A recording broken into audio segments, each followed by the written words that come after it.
Time అయితే కరెక్ట్గా 12 అయింది. మనం అయితే కిరాయికి అయితే వచ్చాము. ఫోన్ చేశారు, ఏదైనా డైలీ చెప్పే కిరాయి కదా, నాకు ఇప్పుడు వస్తుందన్నమాట. ఇప్పుడు ఆవిడ తీసుకురావడానికి మనం అయితే వైజాగ్ స్టేషన్కి వెళ్తున్నాం అన్నమాట. కరెక్ట్గా టైం అయితే 12 అయింది. వద్దాం, ఆవిడ ఎక్కించుకున్న తర్వాత ఆవిడ చెప్పాలి. మనమైతే తీసుకొచ్చేసాము. తీసుకొచ్చేసి అయితే ఇక్కడ దింపాము. ఇది మనం దింపింది. మనకైతే వైజాగ్ నుంచి తీసుకొచ్చాము. ఇదేమో మన హౌసింగ్ కాలనీ. మనకైతే కనీసం 2 కిలోమీటర్లు కూడా ఉండదు. మనకైతే 150-200 తెస్తారు.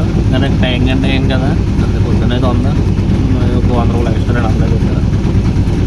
ఇది కిరాయిలు చెప్పి ఇలా ఉండదు అన్నమాట. మనం ఏంటంటే మళ్ళీ ఇప్పుడు వచ్చామన్నమాట ఇంటికి. దింపే వచ్చేసాం. మనకి ఎదిగారు ఎక్కడ ఉండదు. అలాగే మన ఛానల్ లైక్ షేర్ సబ్స్క్రైబ్ చేసుకుని పొద్దున మళ్ళీ కలుద్దాం. Good night.